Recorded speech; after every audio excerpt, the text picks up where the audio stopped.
Okay, let's unpack this one. Welcome to the deep dive, your shortcut to being well informed without feeling, totally overwhelmed.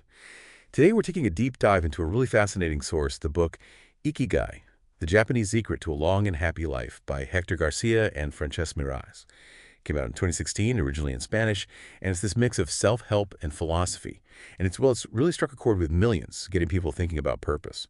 So our mission for this deep dive is basically to pull out the key insights, focusing on this core idea of ikigai, as the Japanese word, or oya, right, translates roughly to a reason for being. And the authors define it as this intersection, four things: what you love, what you're good at, what the world needs, and importantly, what you can be paid for.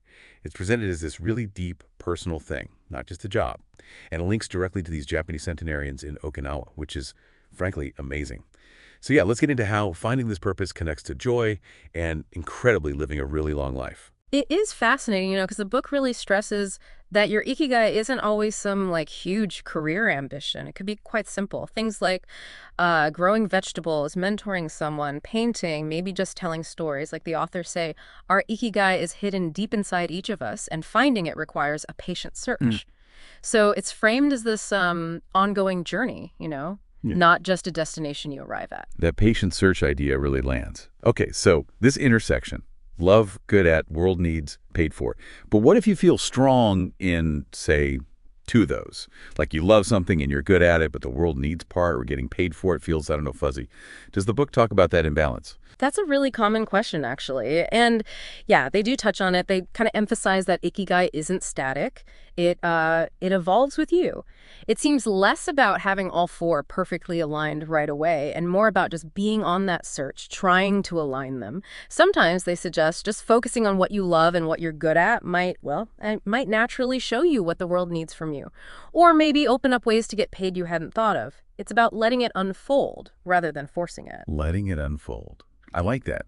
And to really bring this home, the authors looked closely at the Okinawans, these centenarians. What was maybe one of the most striking examples they found there? Something that really showed Ikigai in practice. Well, they actually went there, spent real time in Okinawa, Yeah. especially this village, Ogimi. It's famous for having the highest concentration of centenarians anywhere.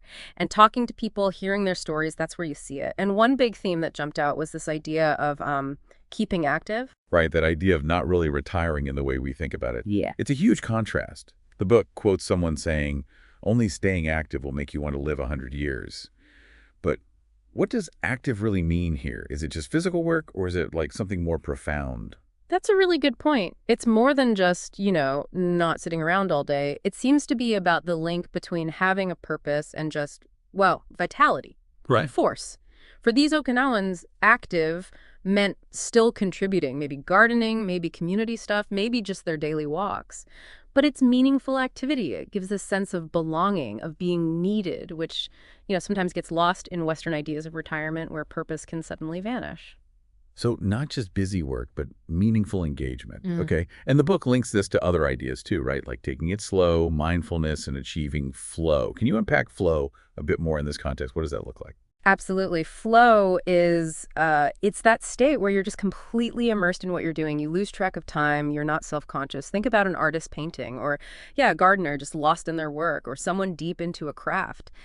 It's really powerful for fighting stress and finding joy because your mind is like fully occupied in a positive way, not worrying.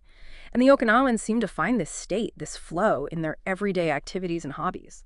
And their diet is another huge piece, right? This Harahachi-bu rule, eating until you're 80% full. I mean, that sounds simple, but actually doing it, especially today. Wow. Did the authors offer any tips on like how to actually practice that? Yeah, it's deceptively simple, isn't it? They talked about the mindfulness aspect, really slowing down your eating, paying attention, savoring things. It's almost like an act of respect for the food and for your body. That seemed key in Okinawa. Less about, rigid calorie counting and much more about listening to your body's signals before you get totally full. It definitely takes practice, I imagine, but it fits into that whole philosophy of balance and moderation they observed. And it's not just the 80% rule. The diet itself, loads of vegetables, tofu, green tea, very little processed food. It's the whole package. It really paints a picture of a very conscious, very intentional way of living and eating. Exactly. Intentionality is a good word for it. And that extends beyond just food or individual habits.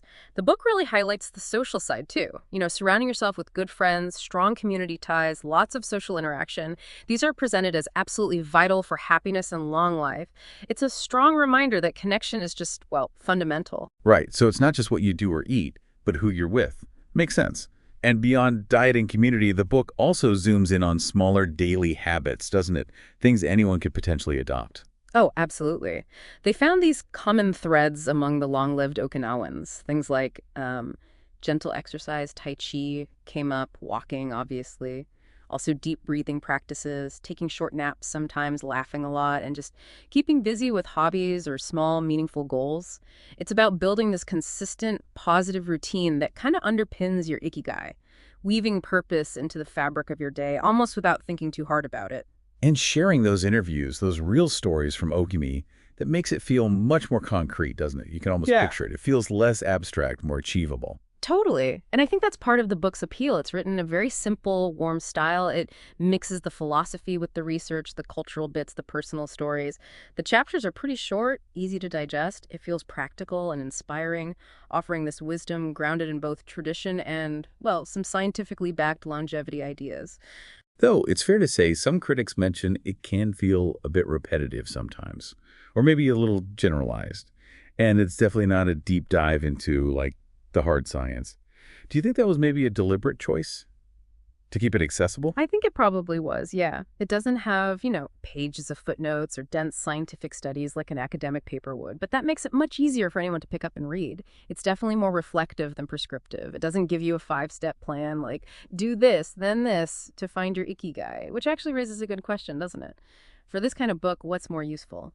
A detailed map or more of an invitation to explore yourself? The authors clearly went for the invitation, offering principles, not a strict formula. That makes sense.